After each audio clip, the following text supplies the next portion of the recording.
ഈ wind mill already കെട്ടി വെച്ചേക്കുവാണ് ഇവിടെ. എന്താ പുള്ളി പറഞ്ഞത്? രാജുടെ പണിയും മേടിച്ചോ? വെയില് കാരണം കുട പിടിച്ചെടുക്കുന്ന ഫോട്ടോഗ്രാഫറാണ്. ഓരോ പോസുകൾക്ക് വേണ്ടി ചടലം വയ്ക്കുന്ന ഡോണ പി ജി പി. നമുക്ക് ഈ ടിക്കറ്റ് കൊണ്ട് എല്ലാ വിൻഡ് മില്ലിലും ഉള്ളിൽ നമുക്ക് കയറാന്നാണ് അവർ പറയുന്നത്. പൊടിക്കാനായിട്ട് ഇത് പണ്ടത്തെ മിക്സിയാണ്. രാജുടെ ഒന്ന് മനസ്സ് വെച്ചാൽ ആ കുറ്റി നമുക്ക് തകർക്കായിരുന്നു. സ്പെയിനിലെ നാഷണൽ ഡെസ്റ്റിനേഷനിൽ ഒരെണ്ണമാണ്. മറ്റൊരു ഓഫ് റോഡ് ട്രാക്ക് ആണ്. ഡയറക്ഷൻ മനസ്സിലാക്കാൻ അല്ല, ഈ സാമ്പാർ എടുക്കണം നമ്മള്. കുഞ്ഞാണെങ്കിൽ ഫുഡ് കഴിക്കുന്നതിന്റെ തിരക്കാണ്. നമ്മളിപ്പോൾ എത്തിയിരിക്കുന്നത് സ്പെയിനിലെ കസ്തീജ മൻചയിലുള്ള കോൺസഗ്ര എന്ന് പറഞ്ഞിട്ടുള്ള പ്രൊവിനൻസിലാണ്. ഇവിടുത്തെ ഏറ്റവും വലിയ പ്രത്യേകത എന്ന് പറഞ്ഞാൽ ഇവിടെ കാറ്റാടിപ്പാടങ്ങളുണ്ട്. ഞങ്ങൾ ഞങ്ങളുടെ വണ്ടി പാർക്ക് ചെയ്തിട്ട് പിന്നെ നടന്നെത്തി കഴിഞ്ഞപ്പോൾ കോൺസഗ്രയിലെ മെയിൻ അട്രാക്ഷൻ പ്ലേസസ് ഒക്കെ ഇവിടെ കാണാനായിട്ട് സാധിച്ചു. ഇവിടുത്തെ ആദ്യത്തെ കാറ്റാടിപ്പാടമാണ് ഈ കാണുന്നത്. ഇവിടെ നിന്നാണ് കാറ്റാടിപ്പാടങ്ങളുടെ ആരംഭം. കാറ്റാടിപ്പാടെന്നോ കാറ്റാടി മില്ലെന്നോ എന്ത് വേണമെങ്കിലും പറയാം. ഈ ഒരു മില്ലിന്റെ പേരാണ് ബൊലേറോ. 12 കാറ്റാടി മില്ലുകളുണ്ട്. അതിൽ ഐക്കോണിക് ആയിട്ടുള്ള കാറ്റാടി മില്ലുകൾ ഒന്നാണ് ബൊലേറോ എന്ന് പറഞ്ഞ മില്ല്. ഇവിടെ എല്ലാവരും വണ്ടി ഇട്ടിട്ടുണ്ട്. അപ്പൊ ഞങ്ങൾ ഞങ്ങളുടെ വണ്ടി കൊണ്ടുവന്ന് ഇവിടേക്ക് ഇട്ടു. ഇപ്പൊ നമ്മള് വിൻഡ് മില്ലിന്റെ തൊട്ടടുത്താണ് നിൽക്കുന്നത്. നല്ല രസമാണ് കേട്ടോ ഈ വിൻഡ് മില്ല് കാണാനായിട്ട്. ഈ വിൻഡ് മില്ല് ഓൾറെഡി കെട്ടി വെച്ചേക്കുവാണ് ഇവിടെ. ഈ ജസ്റ്റ് ഇത് കറങ്ങാതിരിക്കാൻ വേണ്ടിയിട്ട്. എന്താ പുള്ളി പറഞ്ഞത്? പുള്ളി ഇവിടെ വർക്ക് ചെയ്യുന്ന ആളാണ്. പുള്ളിയുടെ കുറച്ച് സാധനങ്ങളുണ്ട് അവിടെ. വിൻഡ് മില്ലും ഇതിന്റെ മാഗ്നറ്റിക് ആയിട്ടുള്ള കുറച്ച് സാധനങ്ങൾ നമ്മൾ ഇവിടെ വന്നതിന്റെ ഓർമ്മയ്ക്കാണ് നമ്മൾ സൂക്ഷിക്കാൻ. അജുടെ പണിയും മേടിച്ചോ? വെയില് കാരണം കുട പിടിച്ചെടുക്കുന്ന ഫോട്ടോഗ്രാഫറാണ്. ഓരോ പോസുകൾക്ക് വേണ്ടി ചടലം വയ്ക്കുന്ന ഡോണ പി ജി പി. വിൻഡ് മില്ലിന്റെ താഴെയായിട്ട് നമുക്ക് ഇൻഫർമേഷൻ തരുന്ന സംഭവം ഉണ്ട്. എന്താണെന്നറിയാൻ പാടില്ല. നമ്മൾ ചോദിച്ചു നോക്കാനായിട്ട് വിൻഡ് മില്ലിന്റെ ഉള്ളിലോട്ട് കയറി. സന്ദർശകർക്ക് ഈ പട്ടണത്തിനെയും കസ്തീജ ല മൻചനെ കുറിച്ചുള്ള അറിവൊക്കെ നൽകുന്ന ഒരു ഇൻഫർമേഷൻ സെന്റർ ആയിട്ടാണ് ഈ വിൻഡ് മില്ല് പ്രവർത്തിക്കുന്നത്. Si solo quieren castillo y molino, 7 euros. Pueden subir al final y pasear entre molinos y abajo visitar el casco histórico.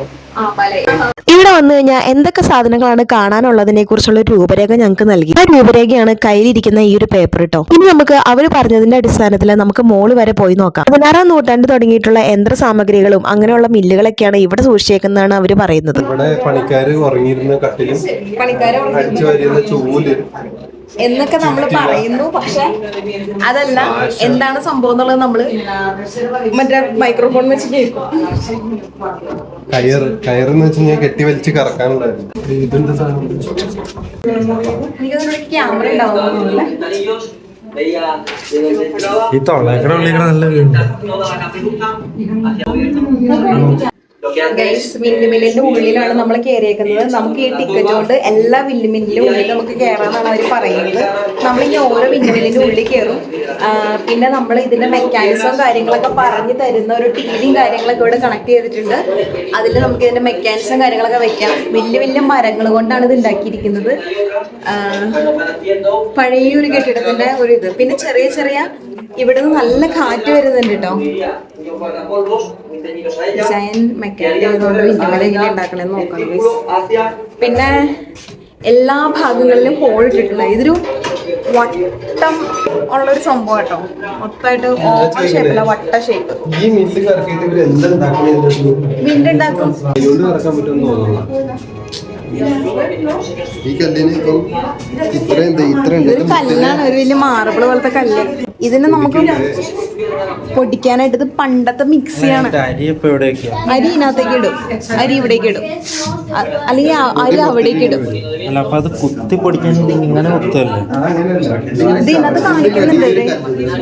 Wind മില്ലിന്റെ എണ്ണം എടുത്ത് നോക്കിക്കഴിഞ്ഞാൽ മൊത്തത്തിൽ 13 എണ്ണം ഉണ്ടായിരുന്നു. ഇപ്പൊ 12 എണ്ണം മാത്രമേ ഉള്ളൂ. മൊത്തത്തിൽ 3 നിലയായിട്ടാണ് വിൻഡ് മില്ല് ഡിസൈൻ ചെയ്തിരിക്കുന്നത്. താഴത്തെ നില, മിഡിൽ ഫ്ലോർ, മുകളിലത്തെ നില, അങ്ങനെ. ഏറ്റവും താഴത്തെ നിലയിലായിട്ടാണ് പൊടിച്ച ധാന്യം സംഭരിക്കാനായിട്ട് ഉപയോഗിക്കുന്നത്. മിഡിൽ ഫ്ലോറിലാണെങ്കിൽ മാവും തവിടും വേർതിരിക്കാനായിട്ടുള്ള ഒരു അരിപ്പ് ഉണ്ടായിരിക്കും. മുകളിലത്തെ നിലയിലാണ് ചക്രവും പൊടിക്കുന്ന കല്ലുകൾ ഉൾപ്പെടെയുള്ള യന്ത്ര സാമഗ്രികൾ ഇവിടെ സ്ഥാപിച്ചിരിക്കുന്നത്. കാറ്റിന്റെ ദിശ പരിശോധിച്ചിട്ട് ഈ ബ്ലേഡുകൾ ഇവരെ ക്രമീകരിക്കും. അപ്പോഴാണ് കാറ്റ് വരുന്നതനുസരിച്ച് നമ്മൾ ക്രമീകരിച്ച ധാന്യങ്ങളെല്ലാം പൊടിഞ്ഞു കിട്ടത്തുള്ളൂ. എന്തായാലും അവിടുത്തെ കാഴ്ചകളെല്ലാം ഞങ്ങൾ കണ്ടു കഴിഞ്ഞ് ഇറങ്ങിയ സ്ഥിതിക്ക് ആഴത്തേക്ക് നോക്കിക്കഴിഞ്ഞപ്പോൾ കൊച്ചു കൊച്ചു വീടുകൾ കാണാൻ പറ്റും. ഇവിടുത്തെ ഏറ്റവും പ്രശസ്തമായിട്ടുള്ള കോൺസഗ്രയിൽ ഒരു പള്ളിയാണ് കേട്ടോ ഇത്. ഇത് വളരെ ഉയരത്തിൽ നിൽക്കുന്ന കാറ്റാടി മില്ലായതിന്റെ പേരിൽ നമുക്ക് ഇവിടെ നിന്ന് കഴിഞ്ഞാൽ എല്ലാ വ്യൂ പോയിന്റും കാണാൻ പറ്റും. അതുപോലെ തന്നെ തന്നെ പ്രശസ്തമായിട്ടുള്ള മറ്റൊരു പള്ളിയും തൊട്ടടുത്ത് തന്നെ നിൽക്കുന്നുണ്ട്. വിൻഡ് മില്ല് മൊത്തത്തിലൊന്ന് എക്സ്പ്ലോർ ചെയ്യാനായിട്ടാണ് നമ്മൾ കോൺസഗ്രയിൽ വന്നത്. വില്ലേജുകളെല്ലാം പിന്നീട് ഒരിക്കൽ എക്സ്പ്ലോർ ചെയ്യാന്ന് വിചാരിച്ചു. ഇനി നമുക്ക് ഒട്ടനവധി വിൻഡ് മില്ലുകൾ കാണാനുണ്ട്. നമ്മൾ ഒരെണ്ണം മാത്രമേ കഴിഞ്ഞിട്ടുള്ളൂ. എല്ലാം ഒരുപോലെ തന്നെ ആയിരിക്കും എന്നാണ് എന്റെ ഒരു വിശ്വാസം. വിൻഡ് മില്ല് ഉപയോഗിച്ച് കറണ്ട് ഉൽപ്പാദിപ്പിക്കും, അതുപോലെ തന്നെ ധാന്യങ്ങളും പൊടിഞ്ഞു കിട്ടും. ഇതാണ് മെയിൻ ആയിട്ടുള്ള സംഗതി. അതുകൊണ്ട് തന്നെ എല്ലാ വിൻഡ് മില്ലിലും ഒരേ പാറ്റേൺ തന്നെ ഇവർ ഉപയോഗിക്കുന്നു എന്ന് തോന്നുന്നു. ഈ ഒരു വിൻഡ് മില്ലിന്റെ പേരാണ് കബേജറോ ദെൽ വെർദെ ഗാർബാൻ. ചില വിൻഡ് മില്ലുകൾ തുറന്നിട്ടിട്ടുണ്ടാവും, ചിലത് അടച്ചിട്ടിട്ടുണ്ടാവും. എന്തായാലും ഈ ഒരു വിൻഡ് മില്ല് അടച്ചിട്ടേക്കാണ്. ഇനി നമുക്ക് അടുത്ത വിൻഡ് മില്ലിലേക്ക് പോയി നോക്കാം. ഈ ഒരു വിൻഡ് മില്ലിന്റെ പേരാണ് റൂസിയോ. പരമ്പരാഗതമായിട്ട് ധാന്യം അരിക്കുന്ന പ്രക്രിയ കാണാനായിട്ട് ആഗ്രഹിക്കുന്ന സന്ദർശകർക്ക് നമ്മൾ പണം കൊടുത്തു കഴിഞ്ഞാൽ ലൈവായിട്ട് അവർ ധാന്യം അരിക്കുന്നതൊക്കെ കാണിച്ചു തരും. ഇത് പക്ഷേ ചില ദിവസങ്ങളിലാണ് പ്രവർത്തിക്കാറുള്ളത്. ഇതിന്റെ ഫ്രണ്ടിൽ തന്നെ ഡോൺ ഹിഗോത്തയുടെ ഒരു രൂപമുണ്ട്. നമുക്കെന്നാ ഇതിന്റെ ഉള്ളിലോട്ട് കയറാം. ഈ ഒരു വിൻഡ് മില്ലില് എല്ലാ തരത്തിലുള്ള ധാന്യങ്ങളും അരയ്ക്കും. അതാണ് ഇതിന്റെ പ്രത്യേകത. 1980-കളിലാണ് ഈ വിൻഡ് മില്ലുകളൊക്കെ ഉണ്ടാക്കിയിട്ടുള്ളത് എങ്കിലും ഈ ഒരു വിൻഡ് മില്ല് മാത്രം ഇപ്പോഴും പ്രവർത്തിച്ചു പോകുന്നു എന്നുള്ളതാണ് വലിയൊരു കാര്യം. ഞാൻ വന്നപ്പോൾ തന്നെ നോട്ട് ചെയ്തതാണ് കേട്ടോ കുഞ്ഞു കുഞ്ഞു ജനാലകൾ. എന്തിനായിരിക്കും ഈ ജനാല എന്ന് ആലോചിച്ചു. ഇവിടുന്ന് കാറ്റടിച്ചാൽ മാത്രമാണ് വിൻഡ് മില്ല് കറങ്ങത്തുള്ളൂ. കാറ്റിന് വേണ്ടിയിട്ടാണ് ഈ ജനാലകൾ ഇവിടെ സ്ഥാപിച്ചിരിക്കുന്നത്. ഇനി നമുക്ക് പതുക്കെ മുകളിലേക്ക് കയറാം. സ്റ്റെപ്പ് വഴി മറ്റേ ബൊലേറോ കണ്ടതുപോലെ തന്നെയാണ് നമ്മൾ മുകളിലേക്ക് കയറുന്നത്. മറ്റൊരു കാര്യം എന്താണെന്ന് വെച്ചാൽ എന്തൊക്കെ തരത്തിലുള്ള ധാന്യങ്ങളാണ് ഇവിടെ അരയ്ക്കേണ്ടത് എന്നുള്ളതിന്റെ വ്യക്തമായിട്ടുള്ള രൂപരേഖ അവരിവിടെ വെച്ചിട്ടുണ്ട്. വളരെ ശക്തമേറിയിട്ടുള്ള ചങ്ങലയും ചക്രവും ഇരുമ്പിന്റെ സാധനങ്ങളൊക്കെയാണ് ഇവിടെ ഘടിപ്പിച്ചു വെച്ചിരിക്കുന്നത്. ഞാൻ നേരത്തെ പറഞ്ഞതുപോലെ upper class, lower class, middle class എന്ന് പറഞ്ഞ് ഇവർ തിരിച്ചിട്ടുണ്ട്. എങ്ങനെയാണ് ധാന്യങ്ങൾ അരിച്ച് പൊടിയാക്കി കിട്ടുന്നതെന്നുള്ളതിന്റെ എല്ലാ വ്യക്തമായിട്ടുള്ള രേഖകളും ഇവിടെ കൊടുത്തിട്ടുണ്ട്. അറിയാത്തവർക്ക് വേണ്ടിയിട്ട് ടിവിയും വെച്ചിട്ടുണ്ട്. പക്ഷെ ഓരോ വിൻഡ് മില്ലിലും കയറുമ്പോഴും വ്യത്യസ്തമായിട്ടുള്ള രീതിയിലാണ് കേട്ടോ ഇവര് ക്രമീകരിച്ചിരിക്കുന്നത്. അതുകൊണ്ട് തന്നെ നമുക്ക് ബോറടിക്കില്ല. ചെറിയൊരു വിൻഡ് മില്ലാണ് എങ്കിൽ തന്നെയും മുട്ടിന് കുഞ്ഞു കുഞ്ഞു ജനാലകളുണ്ട്. ഈ ജനാലകൾ തുറന്നിടുമ്പോൾ നല്ല കാറ്റാണ്. ഈ കാറ്റിന്റെ സഹായത്തോടെയാണ് വിൻഡ് മില്ല് പ്രവർത്തിക്കുന്നത്. അപ്പൊ കാറ്റിന്റെ അതിശക്തമായിട്ടുള്ള വേഗത നിങ്ങളൊന്ന് ആലോചിച്ച് നോക്കി. വിൻഡ് വരുന്നതിന്റെ ഓറിയന്റേഷൻ കുറിക്കുന്ന എല്ലാ വിധത്തിലുള്ള സംഭവങ്ങളും ഇവിടെയുണ്ട്. വിൻഡ് മില്ല് പ്രവർത്തിക്കുന്ന രൂപരേഖയെല്ലാം ടിവിയിലും കൊടുത്തിട്ടുണ്ട്. വലിയ ചങ്ങലയുണ്ട്. ആ ചങ്ങല പിടിച്ച് നമ്മൾ ശക്തമായിട്ട് വലിക്കണം. പിന്നെ നമ്മൾ കൊണ്ടുവന്ന ധാന്യങ്ങൾ ഇടണം. പിന്നെ കാറ്റിന്റെ സഹായത്തോടെ എല്ലാം നമുക്ക് അടിപൊളിയായിട്ട് പൊടിച്ചു. വിൻഡ് മില്ല് കണ്ട സ്ഥിതിക്ക് നമുക്ക് അടുത്ത സ്ഥലത്തേക്ക് പോകാം. ഡ്രൈവിംഗ് സ്കിൽസ് കാണാനായിട്ട് ഇവിടെ ഫ്രണ്ടിൽ തന്നെ ഞാൻ ഇരിക്കുന്നുണ്ട്. വിൻഡ് മില്ല് കളഞ്ഞേക്കാം പുള്ളിക്കാട്ടിന് നമസ്തേ ഇനി പറയുന്ന ഒരാളോട്. ഗൈസ്, ഞങ്ങള് വിൻഡ് മില്ല് കയറിയപ്പോ ഞങ്ങളോട് ഹിന്ദു ആണോന്ന് ചോദിച്ചു, അതായത് ഇന്ത്യക്കാരാണോന്ന് ചോദിച്ചു. അതിന്റെ ഗൂഗിൾ ട്രാൻസ്ലേറ്ററിൽ നോക്കിയിട്ട് നമസ്തേക്ക് പഠിച്ചു. ഗൈസ്, ഞങ്ങക്ക് ഈ കുറ്റിയാണ് ലക്ഷ്യം. അതുകൊണ്ട് ഒന്ന് മനസ്സ് വെച്ചാൽ ആ കുറ്റി നമുക്ക് തകർക്കായിരുന്നു. വിൻഡ് മില്ലിന്റെ ഒരു കുറ്റി. അങ്ങനെ വിൻഡ് മില്ല് കണ്ടു. അടുത്ത സ്ഥലത്തേക്ക് ഞങ്ങൾ യാത്ര ചെയ്യാവുകയാണ് ഗൈസ്. നമ്മൾ എല്ലാ വിൻഡ് മില്ലിന്റെ ഉള്ളിലോട്ട് കയറാത്ത കാരണം എന്താന്ന് വെച്ച് കഴിഞ്ഞാൽ മിക്ക വിൻഡ് മില്ലിന്റെ ഉള്ളിലെ കടകളാണ് മാഗ്നറ്റിക് ഐസ്ക്രീംസ് ഒക്കെ വെച്ചിട്ടുള്ള കടകൾ. അത് നമ്മൾ സ്കിപ്പ് ചെയ്തിട്ടാണ് നമ്മളിപ്പോ പോകുന്നത്. നമ്മളിപ്പോ കോട്ടയുടെ ഉള്ളിലോട്ട് കടന്നു. ഇവിടെയുണ്ട് 6 വിൻഡ് മില്ല്. പക്ഷെ ഇവിടെ നിരത്തി പിടിച്ചിട്ടാണോ വിൻഡ് മില്ലുള്ളത്. വണ്ടി പാർക്ക് ചെയ്യാനായിട്ട് ഇവിടെ അടുത്ത് തന്നെ സ്ഥലം ഉള്ളതുകൊണ്ട് ഞങ്ങൾ ഇവിടെ വണ്ടി പാർക്ക് ചെയ്തിട്ട് വീണ്ടും നടന്നു. അകലേന്ന് നോക്കി കഴിഞ്ഞപ്പോ ഇത്രയും വലിയ കുണ്ടും കുഴികളൊന്നും ഞങ്ങൾ കണ്ടിട്ടുണ്ടായിരുന്നില്ല. ചന്ദ്രനിൽ കാലെടുത്ത് വെച്ച് കഴിഞ്ഞപ്പോ എന്തായിരുന്നു അവസ്ഥ, അതേപോലത്തെ കുണ്ടും കുഴികളും ഒക്കെ തന്നെ. നാഷണൽ ഡെസ്റ്റിനേഷൻ ആണ് ഇത് സ്പെയിനിലെ നാഷണൽ ഡെസ്റ്റിനേഷനിൽ ഒരെണ്ണമാണ്. പിന്നെ വേറെ സംഭവം കാണിച്ചുതരാം ഗൈസ്. വളരെ അപൂർവകരമായിട്ട് മറ്റൊരു ഓഫ് റോഡ് ട്രാക്ക് ആണ് നമ്മുടെ ഫ്രണ്ടിൽ കാണുന്നത്. താഴെ കാണുന്ന വര കണ്ടില്ലേ വട്ടത്തിൽ F1 റേസിങ്ങിന് തുടക്കത്തിന് സ്റ്റാർട്ട് ചെയ്യാൻ വേണ്ടിയിട്ടുള്ള ഗോകാർട്ടിന്റെ റേസ് ഒക്കെ അല്ലേ പ്രാക്ടീസ് ചെയ്ത ഗ്രൗണ്ടാണ്. ഇവിടെ വന്നിട്ട് എന്തെങ്കിലും ഫീൽ ചെയ്യുന്നുണ്ടോ? നല്ല ചൂടില്ലേ? കോട്ട കഴിഞ്ഞിട്ടുള്ള വിൻഡ് മില്ലിലേക്ക് വന്നു കഴിഞ്ഞപ്പോ അതിശക്തമായിട്ടുള്ള വെയില് നമ്മുടെ ഉച്ചയിൽ അടിക്കാനായിട്ട് തുടങ്ങി. തല ഇപ്പൊ പൊട്ടിപ്പോകുന്നുള്ള രീതിയിലായി.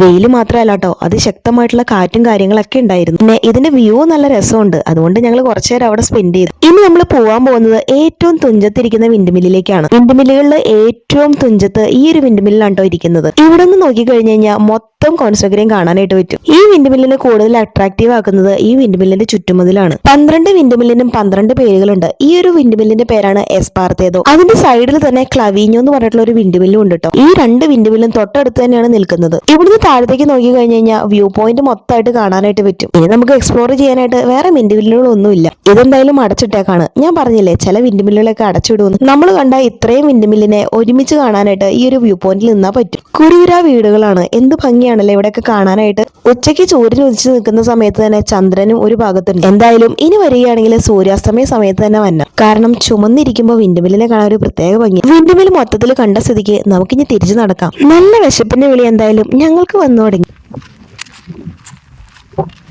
Guys, അങ്ങനെ നമ്മള് വിൻഡ്മില്ല് കംപ്ലീറ്റ് കവർ ചെയ്തു. വിൻഡ്മില്ലിന്റെ ഉള്ളിൽ കയറി അടിപൊളി എക്സ്പീരിയൻസ് ആയിരുന്നു.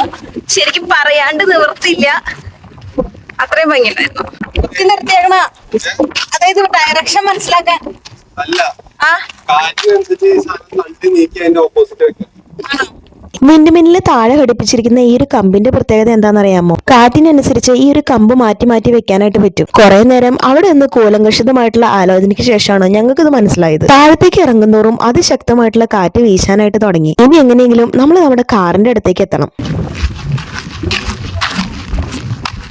അപ്പൊ ഞങ്ങള് വിൻഡ്മില്ലിനോട് ടച്ച് പറയാണ്. ഒരുപാട് നടക്കേണ്ടതായിട്ട് വന്നില്ല. കാർ എന്തായാലും കണ്ടുപിടിച്ച സ്ഥിതിക്ക് നമുക്ക് എന്തെങ്കിലും ഞം തിന്നാം. നമ്മള് ഫുഡ് കഴിക്കാൻ പോണ്. അജുവിന്റെ ഫുഡ് നമ്മള് വീട്ടിൽ നിന്ന് എടുത്തോണ്ട് വന്ന എന്താണ് കടലക്കറി. പ്ലേറ്റ് വേണോ? പീസ് കറി എനിക്ക് പ്ലേറ്റ് ഉണ്ടായി കൊള്ളാമെന്നുണ്ടായിരുന്നു. ഇനി നമ്മള് ചോറും അച്ചാറും കൊണ്ടുവന്നിട്ടുണ്ട്. സാമ്പാർ പിന്നെ പ്ലേറ്റ്.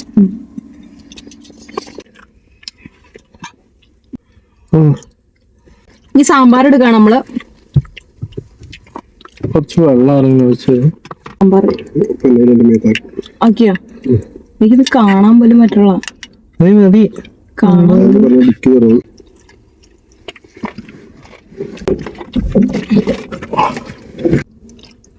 വെള്ളം കഴിക്കും, സമയം എടുത്ത് കഴിക്കും.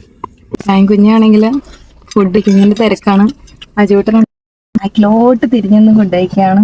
എന്തായാലും ഞങ്ങൾ ഫുഡ് കഴിച്ചു കഴിഞ്ഞു. ഇവിടെ റെസ്റ്റോറന്റ് ഒക്കെ കണ്ടുപിടിക്കണമെങ്കിൽ തന്നെ ഭയങ്കര പാടാണ്. അതിമനോഹരമായ കാഴ്ചകൾ ഞങ്ങൾക്ക് സമ്മാനിച്ച കോൺസഗിരിയോട് യാത്ര പറയാനായിട്ട് സമയമായി. വൈകുന്നേരത്തെ സൂര്യാസ്തമയം കോൺസഗിരിക്ക് സമ്മാനിച്ചത് സ്വർണ്ണ നിറമായിരുന്നു. അതിമനോഹരമായിട്ടുള്ള കാഴ്ച ഞങ്ങൾക്കും ഇഷ്ടപ്പെട്ടു എന്ന് പ്രതീക്ഷിക്കുന്നു. നെക്സ്റ്റ് വ്ലോഗിൽ കാണുന്നവരേക്കും ബൈ.